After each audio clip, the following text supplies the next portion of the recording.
Bismillahirrahmanirrahim. Assalamualaikum warahmatullahi wabarakatuh.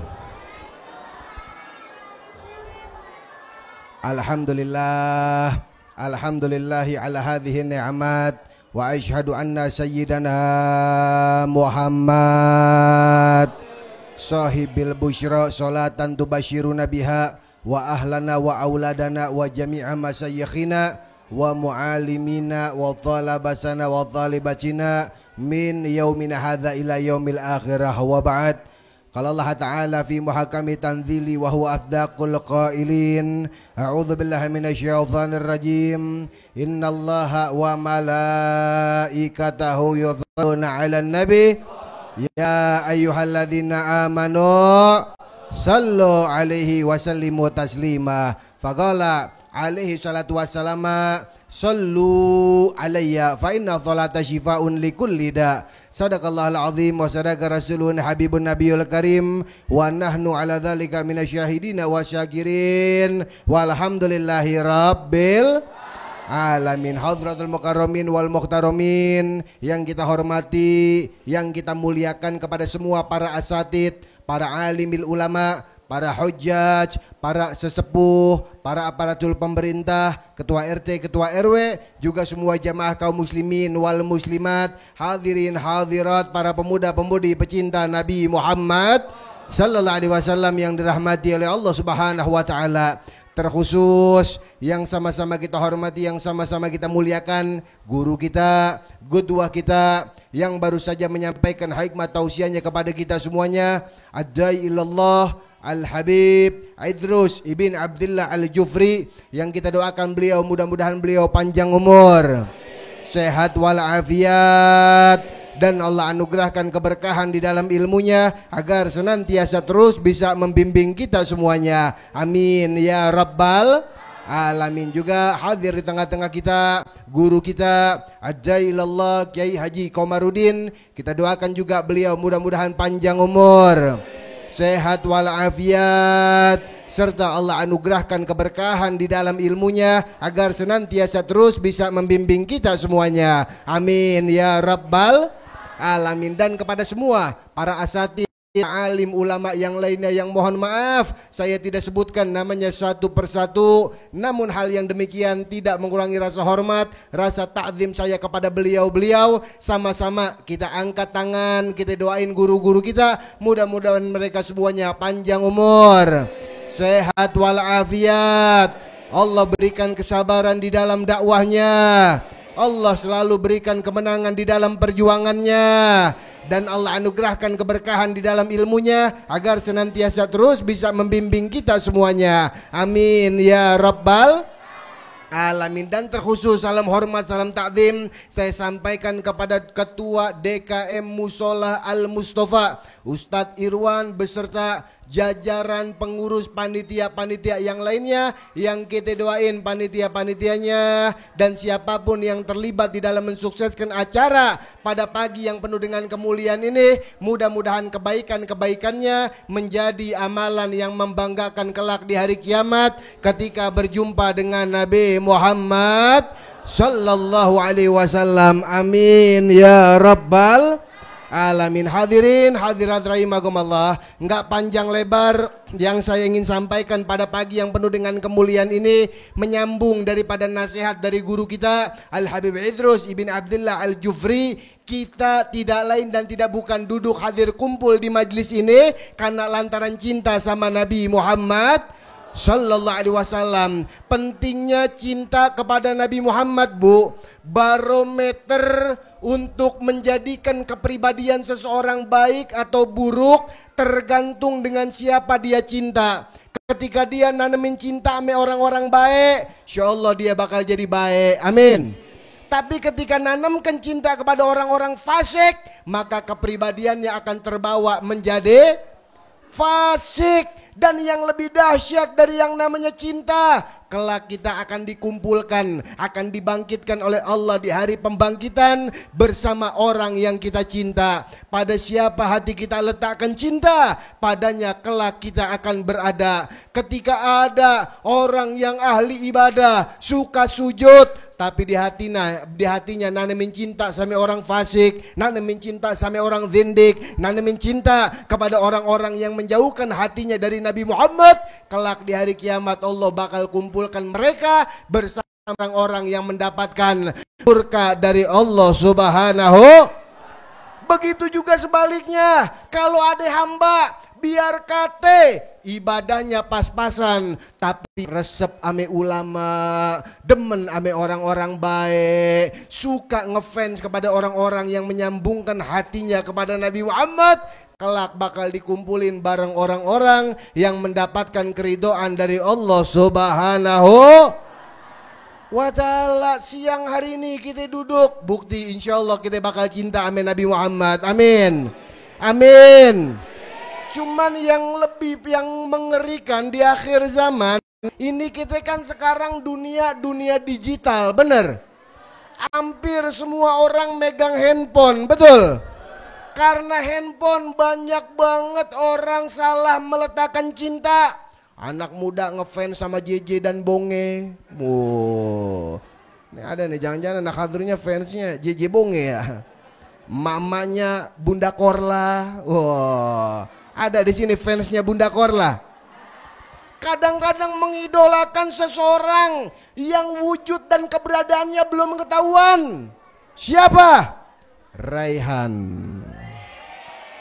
Pakai ueh lagi mama. Begitu sulit lupakan. Gimana bisa ngelupain, ketemu atau wujudnya aja belum tahu. Dan bukan cuman sampai di situ, sebab handphone anak-anak kita nih, remaja-remaji kenal pacaran gara-gara handphone, bener? Betul. Saya sampai pernah baca percakapan WhatsApp anak SD kelas 1 chattingan sama pacarnya. Kacau nggak tuh? Kacau nggak? Malah isi percakapannya Bu pakai kalimat Umi Abian. Cowoknya WhatsApp, Umi maafin ya, kayaknya sebentar lagi Abi nggak bisa ketemu sama Umi dalam waktu yang sangat lama. Wow.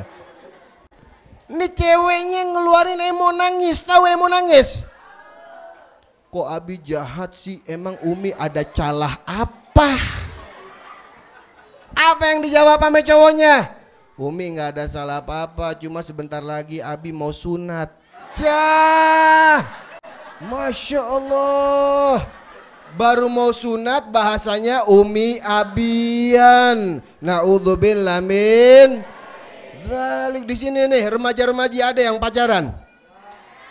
Nenek-nenek ada yang pacaran. Hati-hati. Pacaran zaman now, masih pacaran yang diomongin bab anak. Entar kita kalau punya anak namain capah ya. Masya Allah. Orang tua zaman now namain anak bukan istikharah, bukan tanya guru, bukan tanya ulama, nanyanya sama Google. Nama bayi untuk muslimah, lahir anaknya pala peyang, namain Syahrini.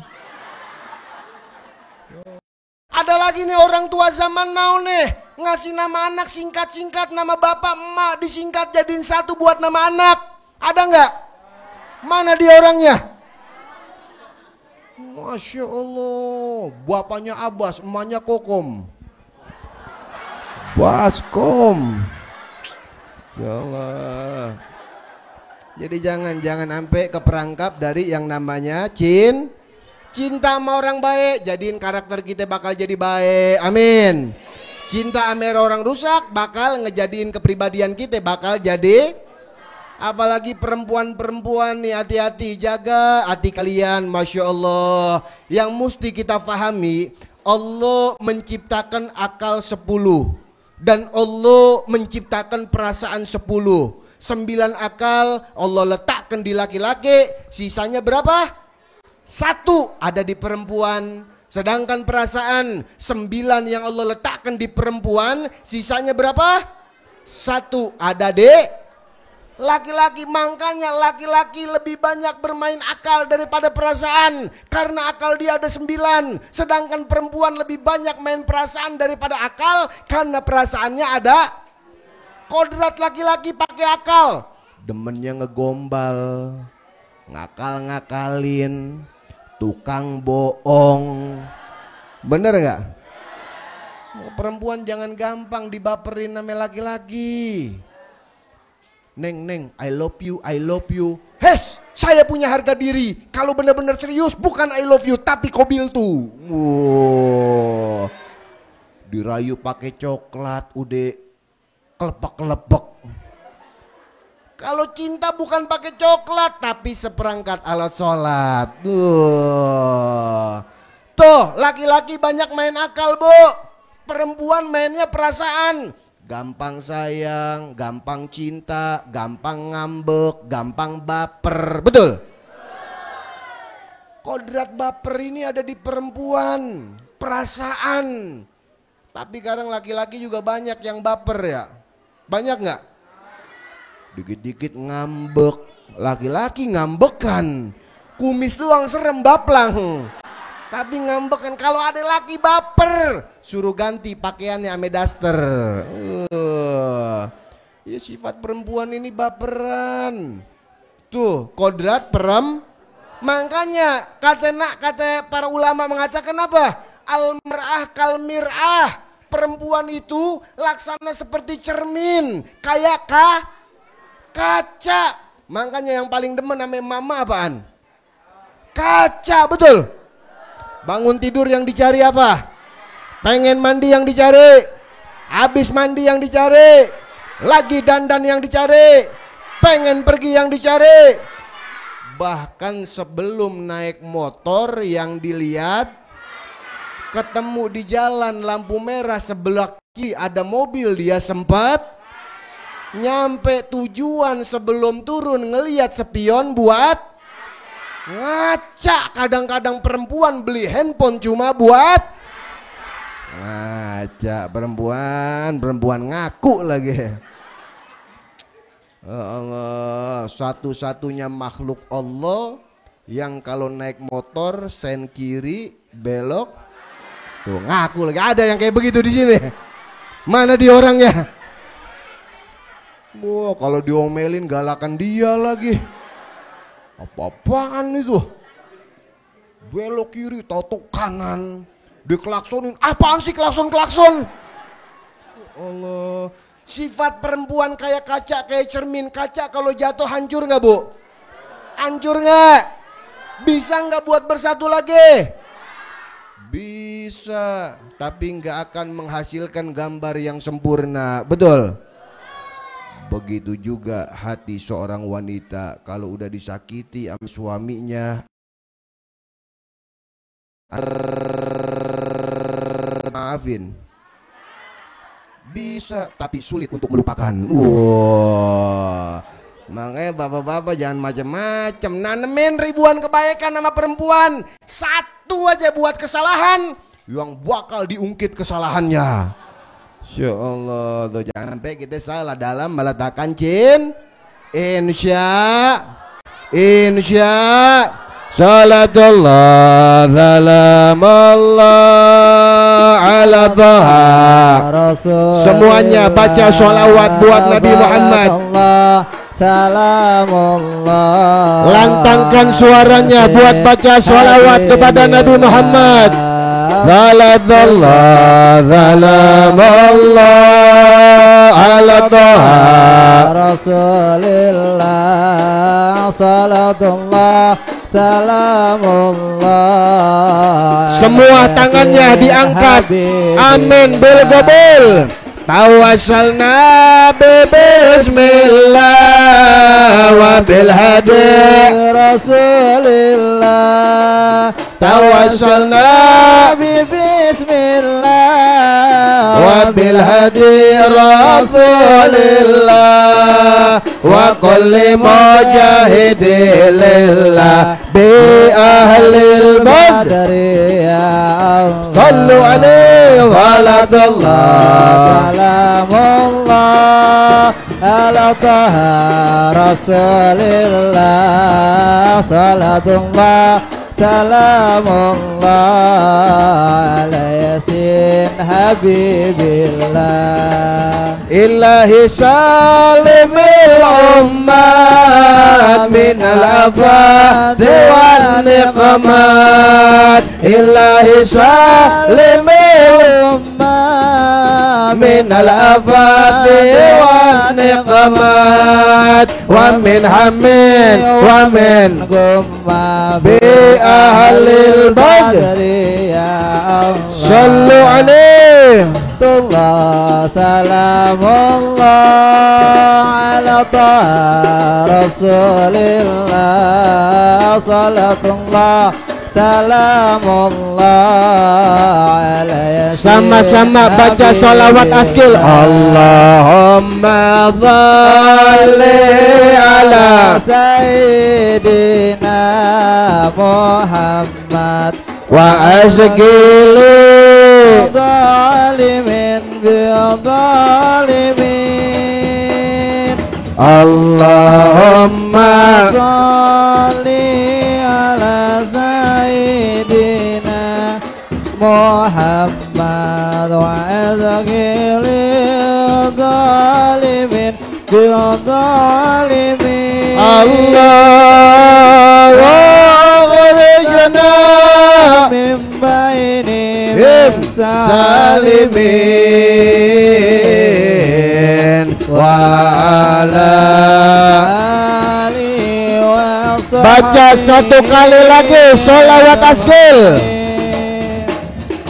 Allahumma shalli ala sayyidina Muhammad wa azghili zalimin bi zalimin Allahumma sholli ala sayyidina Muhammad wa azgili zalimin bi zalimin Allah wa akhrijna min bainihim zalimin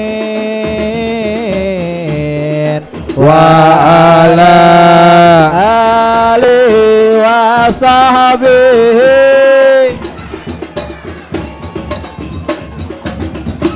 Hadirin hadirat rahimakumullah, yang terakhir tausiah yang akan saya sampaikan, momentum daripada duduk kita di tempat ini karena cinta sama Nabi Muhammad sallallahu alaihi wasallam. Faman ahabba syai'an katsura dzikrahu. Kalau kita ngaku cinta sama Nabi, kita akan senantiasa sering mengingat dan menyebut nama Nabi Muhammad lewat untayan sholawat kepada yang mulia Nabi Muhammad sallallahu alaihi. Sholawat bu, ini bisa menghantarkan kita menuju kebahagiaan dunia sampai akhirat. Amin. Hajat apa aja pakai sholawat bakal gampang diijabahnya. Amin. Dulu pernah di zaman Nabi Muhammad, ja'a rajulun ila Nabi sallallahu alaihi wasallam, datang satu orang ketemu sama Nabi Muhammad. Faqala, ini orang dia ngomong sama Nabi, curhat sama Nabi Muhammad. Ya Rasulullah, gad'annani humum gumum wa qadhrati duyun. Ya Rasul, hati saya sering banget sumpek, was-was, bete, gelisah, masalah di mana-mana, utang saya banyak, rezeki pas-pasan. Komplit nggak tuh permasalahannya? Ketika ini orang curhat sama Nabi, Nabi nggak ngasih amalan yang berat-berat. Nabi cuman ngajarin apa bu? Anta tusolli alaiya, cukup buat kamu banyakin sholawat sama saya. Fa inna sholata shifaun likulida. Karena sholawat obat dari segala macam penyakit. Hajat dunia, hajat akhirat, lewat wasilah sholawat sama Nabi bakal diijabah oleh Allah. Amin. Kalau nggak percaya nih, kalau ada yang gelisah hatinya sumpek, tangan kanan kita taruh di atas dada kiri bu, usap-usap sambil banyakin baca sholawat sama Nabi, spontan Allah bakal kasih ketenangan buat hati kita. Amin. Amin. Anak-anak yang masih belajar, saya dapat ijazah dari saya punya guru Dr. Al-Ustadz Al-Habib Segaf Ibn Hasan Baharun. Kalau apalan anak-anak pengen kuat dalam pelajarannya, biasain sebelum belajar baca sholawat 3 kali, setelah belajar baca sholawat 3 kali. Allah bakal kasih pemahaman yang kuat, amin.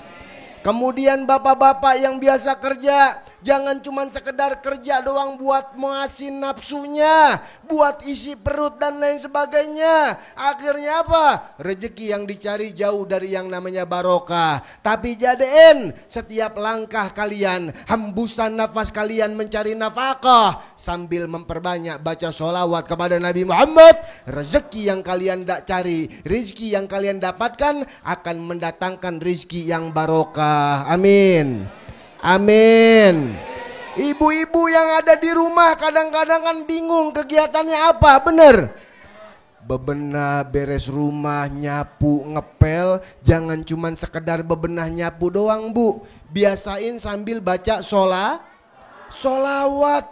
Kenapa? Di rumah-rumah kita, Bu, ada satu jin namanya jin dasim. Itu jin biasa ngeganggu penghuni-penghuni rumah yang rumahnya nggak pernah dibacain kalimat-kalimat yang baik. Salah satunya sholawat kepada Nabi Muhammad Sallallahu Alaihi Wasallam. Makanya kalau kita lagi nyapu, lagi ngepel, sambil baca sholawat sama Nabi Muhammad, tertu rumah bakal jadi barokah.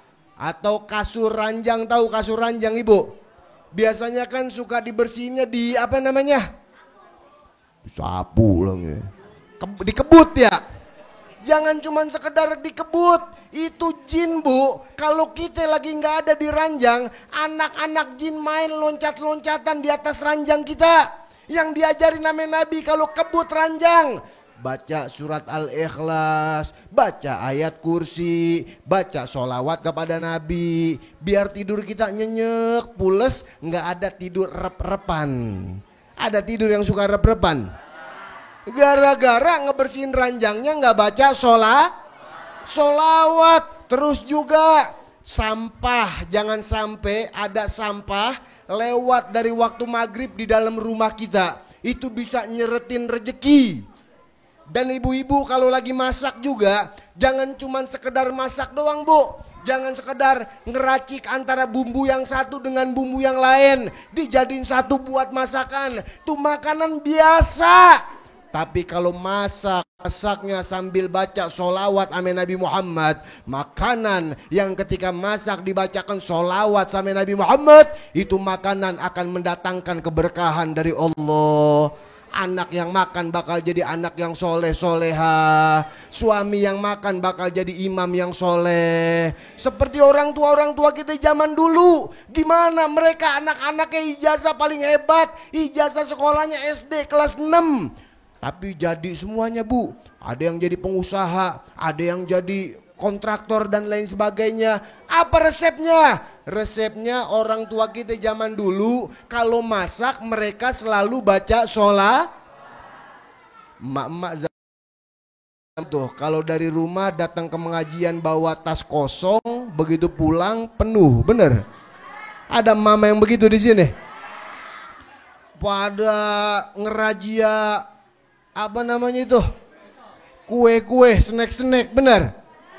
Itu bukan tradisi yang rakus. Itu ajaran dari orang tua kita zaman dulu. Makanan dari tempat-tempat yang baik, makanan yang dibacain bacaan-bacaan yang baik, itu makanan akan mendatangkan keberkahan. Amin. Dulu saya kecil, ama saya punya umi sering dicekokin makanan berkat, Bu. Dan anak-anak yang dicekokin makanan berkat, insya Allah bakal manfaat tuh anak. Amin. Begitu kalau perlu dari rumah kita siapin kantong kresek. Belah bener, jangan kayak bapak-bapak datang ke majelis tahlil bukan makanan yang diincer, rokok di gelas. Wah, itu makanan kalau dibacain sholawat makanannya jadi berkah. Begitu kalau masak. Saya dulu waktu istri saya hamil anak pertama, Bu, di USG sama dokter. Dari USG 2 sampai USG 4 dimensi, Dokter mengatakan kepada saya, selamat Pak Habib, calon anak pertama Bapak perempuan. Dulu saya kepengen banget punya anak pertama laki-laki. Akhirnya apa Bu? Tiap malam perut saya punya istri, saya bacain sholawat 33 kali. Saya minta sama Allah dengan berkah kemuliaan sholawat, kalau bisa ya Allah, calon anak pertama saya kelaminnya dirubah biar jadi laki-laki. Begitu kandungan masuk 9 bulan 10 hari, persiapan untuk melahirkan, dan sebelum melahirkan istri saya kembali di USG sama dokter. Dan ketika di USG sama dokter, dokter bilang kepada saya, selamat Pak Habib, calon anak pertamanya perempuan. Padahal saya kepengen, tapi yakin namanya sholawat yang saya baca. Saya bilang sama dokter, dok gak bisa, calon anak pertama saya laki-laki dok. Perempuan Habib, laki-laki, perempuan. Akhirnya saya gregetan sama dokter, saya bilang sekarang gini aja dah dok, kalau anak saya perempuan, dokter mau minta apa dari saya? Tapi sebaliknya ya, kalau anak saya laki-laki, saya yang minta sesuatu ke dokter. Anak masih di dalam perut diajakin main judi sama bapaknya. Dokter yakin sama alat USG-nya, dia bilang oke Beb, anak perempuan saya cukup minta cincin yang dipakai sama Pak Habib. Kalau laki-laki, biarin biaya persalinan saya yang tanggung. Begitu salaman deal, saya deg-degan. Ini urusannya cincin gua hilang. Akhirnya Bu, saya tungguin sejam 2 jam, tahu-tahu ada suara tangisan bayi dari dalam ruang persalinan. Wah, wah. Oh iya, masa kukuruyuk. Kadang-kadang. Akhirnya ketika anak pertama saya lahir, dokter kaget begitu angkat anak saya, ada keongnya. Masya Allah, laki-laki. Berkah sholawat seumur hidup saya main judi menang. Masya Allah. Akhirnya apa biaya persalinan anak pertama? Gratis, alhamdulillah. Kacau judi, alhamdulillah. Akhirnya begitu anak pertama saya berusia 4 bulan, istri saya hamil lagi Bu. Lah ngapa bini gua? Wah, roman-romannya pada sewet. Begitu kandungan anak kedua masuk 4 bulan, saya bawa ke dokter yang sama. Dokter ngelihat saya, dia nanya, ada apa Pak Habib? Alhamdulillah dok, istri saya hamil lagi. Kaget dokter. Terus saya mau periksa dan saya mau USG. Apa jawaban dokter? Pak Habib kalau periksa boleh di sini, tapi kalau USG kira-kira menurut Pak Habib nih anak laki-laki apa perempuan? Sampai dokter trauma. Masya Allah, alhamdulillah anak pertama saya laki-laki, anak kedua saya perempuan. Alhamdulillah. Anak pertama kulit gelap kayak saya laki-laki, anak kedua perempuan masih gelap. Akhirnya begitu istri saya hamil anak ketiga, saya ingat sholawat amin Nabi Muhammad. Tiap malam begitu hamil anak ketiga, saya bacain sholawat 33 kali. Saya minta Bu dengan barokah kemuliaan sholawat amin Nabi, mudah-mudahan anak ketiga saya kulitnya bule. Allahumma sholli ala sayyidina Muhammad wa ala ali sayyidina Muhammad. Bule, bule, bule. Akhirnya ketika anak ketiga saya lahir, posisi saya lagi tawaf wada di depan Ka'bah. Kelar tawaf, dapat foto lewat WhatsApp. WhatsApp kan foto kamera canggih-canggih bener. Yang kulit kayak oncom tepak ngebul bisa glowing, yang hidung pesek bisa mancung. Lah foto saya kalau dipoto cakep-cakep Bu saya. Aslinya mah buluk begini. Wah. Wah, ini panitia sentimen ini ngambil fotonya yang jelek ini. Akhirnya saya ngeliat paling ini efek kamera nih bule. Akhirnya begitu saya pulang sampai Jakarta,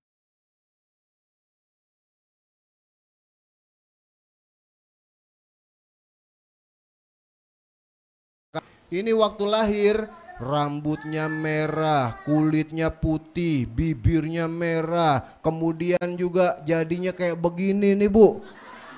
Begitu ngelihat anak saya bule begini, saya bingung nih anak gua apa bukan ya. Masya Allah, berkah sholawat sama Nabi Muhammad digobul sama Allah. Makanya rugi banget kalau ada umat Nabi lisannya berat buat diajak baca sholawat sama Nabi. Dia lebih percaya ngamalin amalan-amalan dari Samsudin, ngamalin amalan-amalan dari dukun, ngamalin amalan-amalan dari paranormal. Padahal cukup pegangan kehidupan kita, pengen sukses, banyakin baca sholawat, amin. Hati sumpah, baca sholawat. Rezeki seret, baca sholawat. Jomblo, ada yang jomblo? Nenek-nenek angkat tangan, cahaya bib. Banyakin sholawat.